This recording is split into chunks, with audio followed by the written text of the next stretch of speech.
गुढीपाडवा साजरा करा Pawan mobile and electronic सोबत। LED, fridge, washing machine, home theatre, cooler, AC, water purifier यापैकी कोणतीही वस्तू खरेदी करा फक्त 999 रुपये भरून। सोबत 5000 पर्यंतचा कॅश डिस्काउंट मिळवा।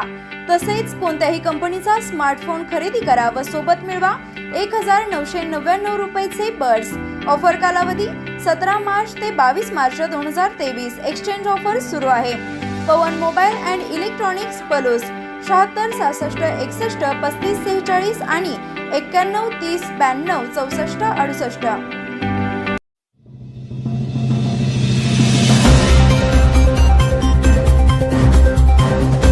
आदरणीय श्री मल्लिकार्जुन खड़गे जी, श्री वेणुगोपाल जी, श्री अधीर रंजन जी, मुकुल वासनिक जी, मंच पर बैठे सारे कांग्रेस के नेतागण, मेरे प्यारे कार्यकर्ता, यूपी के मेरे सारे साथी,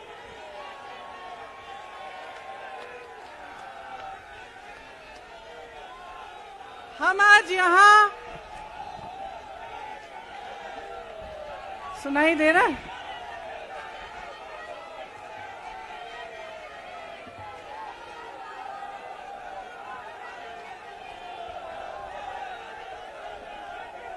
सुनिए,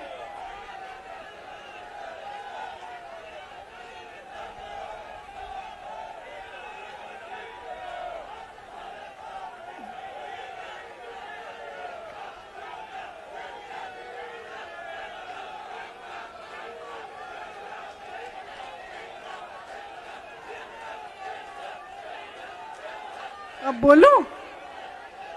इजाजत है? मेरे यूपी के भाइयों, बोलने दो। देखिए, यहां पे बैठे हुए मेरे मन में एक पुरानी बात आई। 32 साल पुरानी बात है।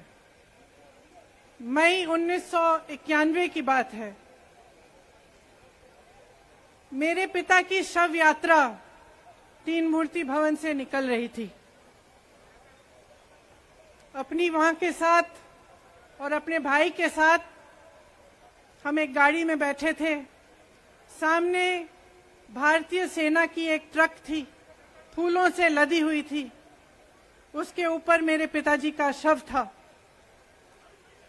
थोड़ी देर काफिला चला, 5-10 मिनट चला। फिर राहुल कहने लगे मैं उतरना चाहता हूं। तो मां ने मना किया। उस समय सुरक्षा का भी बहुत था।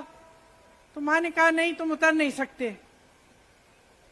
राहुल ने जिद की, नहीं मैं उतरूंगा। मैंने मां से कहा मां उतरने दो। राहुल गाड़ी से उतरा। उस सेना की ट्रक के पीछे खड़ा होके चलने लगा और तीन मूर्ति से लेके कड़ी धूप में अपने पिता के जनाजे के पीछे पीछे पैदल चलते चलते चलते चलते यहां पहुंचा। इस जगह से कुछ 400-500 गज दूर यहां पर मेरे शहीद पिता के अंतिम संस्कार मेरे भाई ने किए।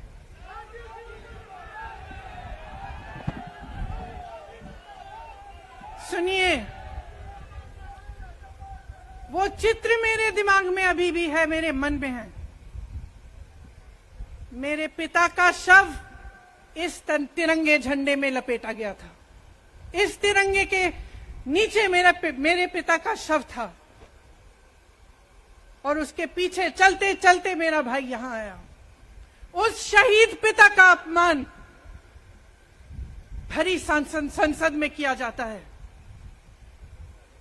उस शहीद के बेटे को आप देशद्रोही कहते हैं, आप मीर जाफर कहते हैं, उसकी आप मां का अपमान करते हैं। आपके मंत्री मेरी मां का अपमान भरी संसद में करते हैं। आपके एक मुख्यमंत्री कहते हैं कि राहुल गांधी को पता भी नहीं है कि उनका पिता कौन है। आपके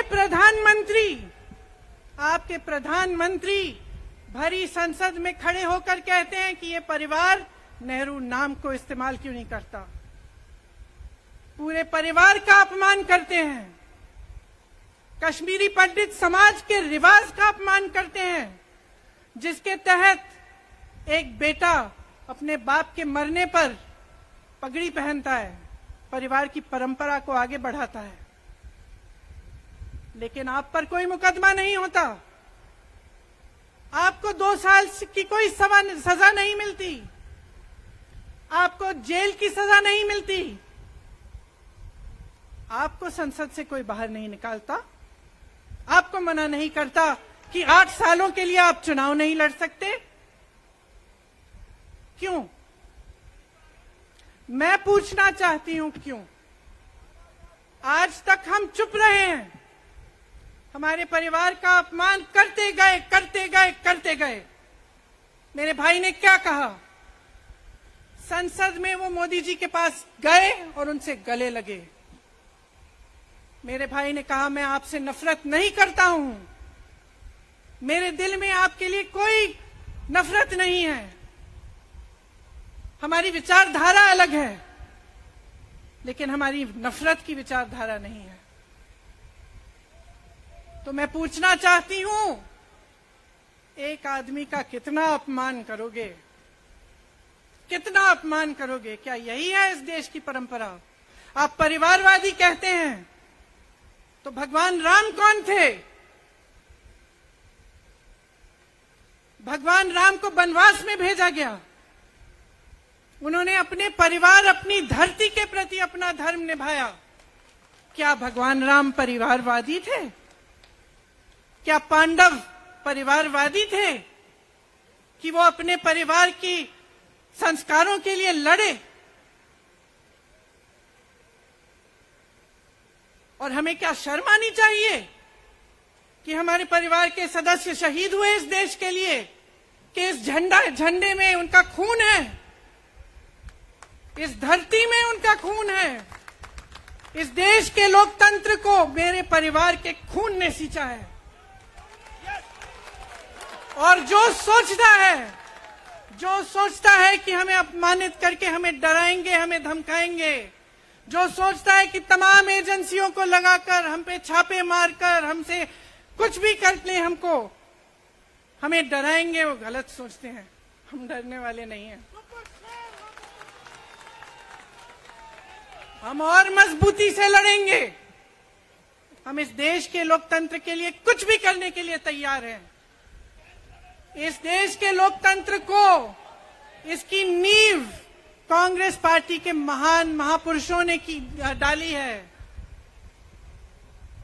कांग्रेस पार्टी लड़ी इस देश की आजादी के लिए और आज भी इस देश की आजादी के लिए ही लड़ रही है। कभी कभी मैं सोचती हूं, मुझे समझ में नहीं आता कि पब्लिक क्या सोच रही है। क्या देख नहीं रही है क्या हो रहा है? क्या आपको दिख नहीं रहा है कि आपकी सारी संपत्ति लूटी जा रही है, एक आदमी को दी जा रही है, गिने चुने उद्योगपतियों को सब कुछ दिया जा रहा है? किसकी संपत्ति है? ये राहुल गांधी की संपत्ति है, ये आपकी संपत्ति है। ये पीएसयू किसके हैं? किसके लिए बनाए गए?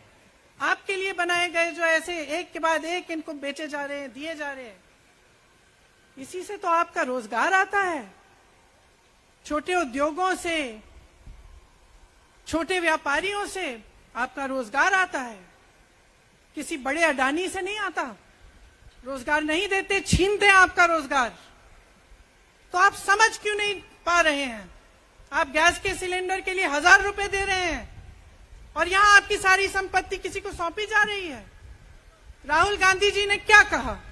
अरे कौन सा इतना बड़ा जुल्म कर लिया कि आपसे 2 सवाल पूछ लिए, जवाब नहीं दे पाए ना, घबरा गए। और जो अहंकारी होते हैं, तानाशाह होते हैं, क्या करते हैं? जब सवालों का जवाब नहीं दे पाते तो पूरी सत्ता को लेकर जनता को दबाने की कोशिश करते हैं। जो सवाल उठाता है उसको दबाने की कोशिश करते हैं। आपने कभी सोचा है आंखें खोलिए। आपने कभी सोचा है कि ये पूरी सरकार, ये सारे मंत्री, ये सारे सांसद एक आदमी को बचाने की क्यों इतनी कोशिश कर रहे हैं? इस अडानी में है क्या कि इसको आप सारी संपत्ति दे रहे हो देश की? बीसों हजारों करोड़ शेल कंपनियों में इनकी हैं और आप इन पे इंक्वायरी नहीं कर सकते? ये अडानी है कौन कि आप सब उनका नाम उठते ही बौखला जाते हैं और उनको बचाने में लग जाते हैं? देखिए, आप इस देश के देशवासी हैं, ये देश आपका है, ये लड़ाई आपकी है। आज तमाम नौजवान बेरोजगार क्यों हैं? हम इश्तेहार तो देख रहे हैं, होर्डिंग देख रहे हैं, मदर ऑफ डेमोक्रेसी लिखा है, कहते हैं कि हमारी अर्थव्यवस्था बहुत तेजी से आगे बढ़ रही है, तो इतने नौजवान बेरोजगार क्यों हैं? तो जहां जहां हम जाते हैं बेरोजगार नौजवान क्यों दिखते हैं? इतनी महंगाई क्यों है? इतनी महंगाई क्यों है? क्या आप इतने बड़े काम कर सकते हो लेकिन एक गैस सिलेंडर का दाम कम नहीं कर सकते?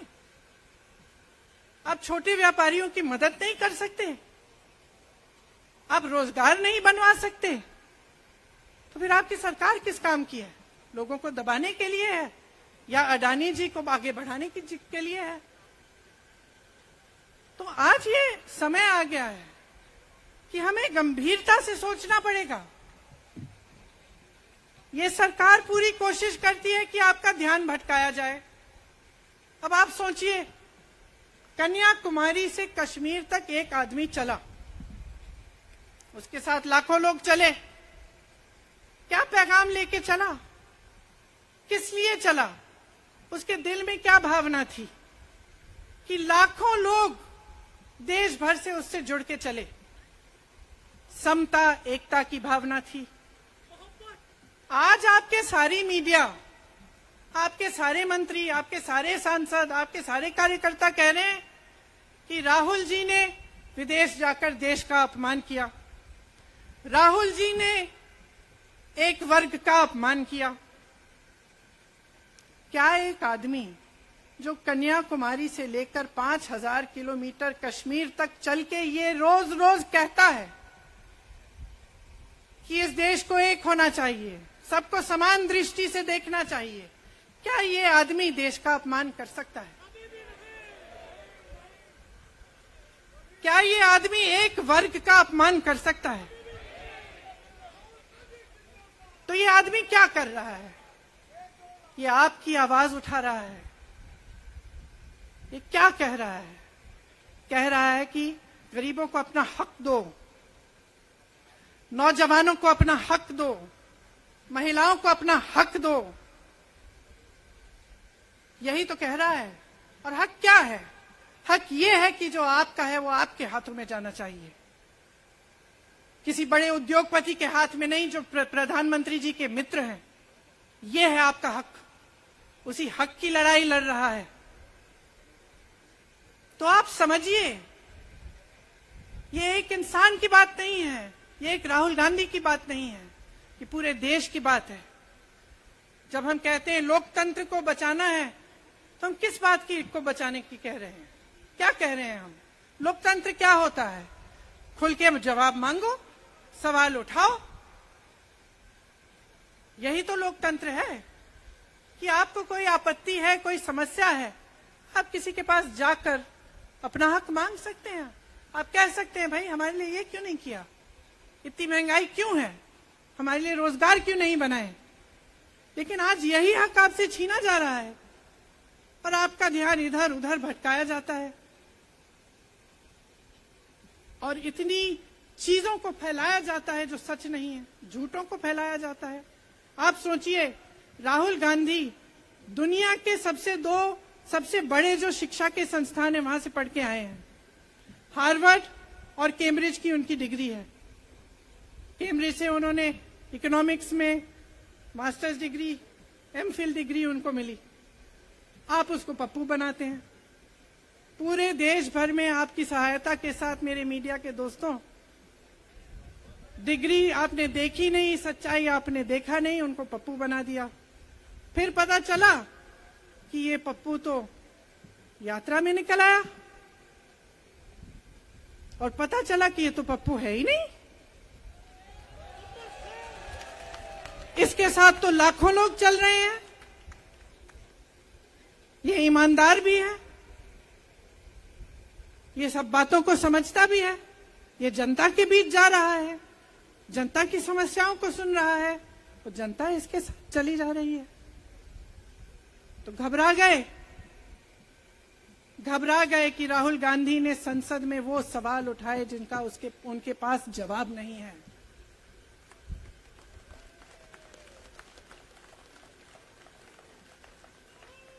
क्या किया सुन लीजिए। एक तरफ से हंसी भी आती है कि एक आदमी को रोकने के लिए इतना सारा करना पड़ा। जिस आदमी ने राहुल जी के खिलाफ सूरत में कंप्लेंट लगाई, आपको मालूम है कि पिछले साल उसने खुद कचहरी में जाके बोला इस पे आप स्टे लगा दीजिए। 1 साल के लिए अपने ही केस पे स्टे लगवाया। फिर वापस कब गए केस खुलवाने के लिए? राहुल गांधी के संसद में अडानी पे के भाषण देने के 1 हफ्ते बाद। 1 हफ्ते बाद वो आदमी वापस जाता है, कहता है केस खोल दी, सुन लीजिए अब हम तैयार हैं। 1 महीने के अंदर अंदर जज कह देते हैं कि राहुल गांधी को 2 साल की सजा मिलेगी। आपने देखा इस देश में कितने केस हैं कि जेल में 10 साल के लिए पड़े रहते हैं, उनकी सुनवाई नहीं होती। ये तो सुनवाई भी फट से हो गई, जजमेंट भी फट से हो गई, सजा भी फट से हो गई। और आपने कह दिया अगले दिन कि 8 सालों के लिए ये चुनाव नहीं लड़ सकते, संसद से बाहर कर देंगे इनको। वाह वाह वाह वाह वाह वाह, बहुत धैर्य है आप में। अरे कायर है इस देश का प्रधानमंत्री। लगा दो केस मुझ पर, लगा दो केस मुझ पर, जेल ले जाओ मुझे भी, लेकिन सच्चाई ये है कि इस देश का प्रधानमंत्री कायर है।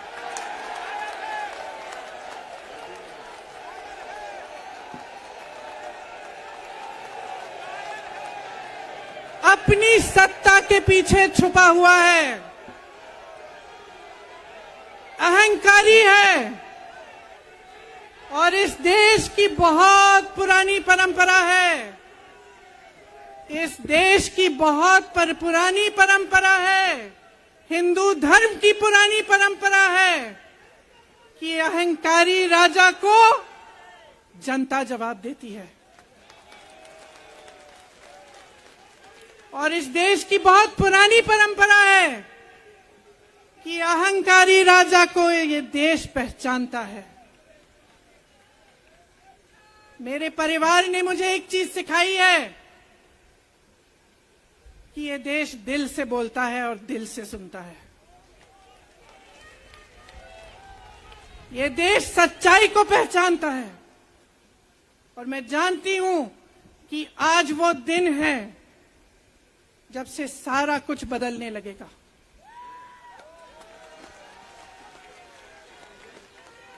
मेरे मीडिया के साथियों, मैं आपसे कहना चाहती हूं, बहुत हो गया है, बहुत हो गया है। मैं जानती हूं आप पर कितना दबाव है। मैं जानती हूं कि आपको लाइन भेजी जाती है कि आज आपको ये कहना है, आज आपको ये लिखना है, लेकिन आपकी एक बहुत बड़ी जिम्मेदारी है। आज लोकतंत्र खतरे में है। अगर सरकार सवाल उठाने वाले को 8 सालों के लिए संसद से निकाल सकती है, अगर कह सकती है कि तुम्हें चुनाव लड़ने की ही इजाजत नहीं है, तो बहुत गड़बड़ है, बहुत गलत हो रहा है। और ये लोकतंत्र के लिए ठीक नहीं है, ये इस देश के लिए ठीक नहीं है।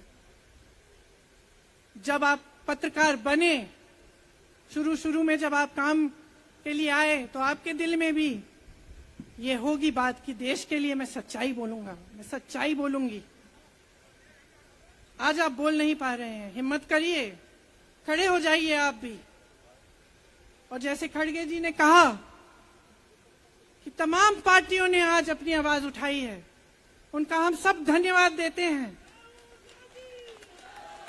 और हम सबको एक होना पड़ेगा, इसलिए होना पड़ेगा क्योंकि आज ये देश खतरे में है। आज इस देश की सारी संपत्ति एक आदमी को सौंपी जा रही है और उस आदमी को बचाने के लिए पूरी सरकार खड़ी हो जाती है।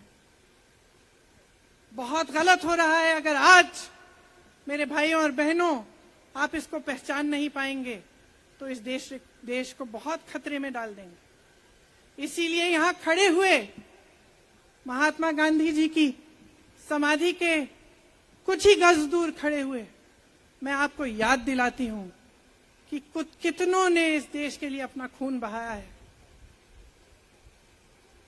कितनों ने इस देश की धरती, इस देश की आजादी के लिए अपना खून बहाया है। ये अफसर हैं यहां तैनात खड़े हैं, इसी तरह से इनके भाई सरहद पे खड़े होते हैं हमारे लिए, आज भी अपना खून बहा रहे हैं। क्या इसके लिए? क्या अडानी जी के लिए? कि अपने देश के किसान के लिए, अपने देश के गरीब के लिए, अपने देश के छोटे व्यापारियों के लिए, महिलाओं के लिए, अपने बच्चों के भविष्य के लिए हम सब अपनी जान देने के लिए तैयार हैं। तो मैं आपसे आग्रह करती हूं मेरे देशवासियों, आंखें खोल लो, समय आ गया है, डरो मत। राहुल गांधी के शब्दों में डरो मत, इनका सामना करने का समय आ गया है। एकजुट हो जाओ, सामना करो, इस देश की सच्चाई को उभारो, इस देश की एकता को बनाए रखो और इस देश को आगे बढ़ाओ। जय हिंद, जय हिंद, जय हिंद।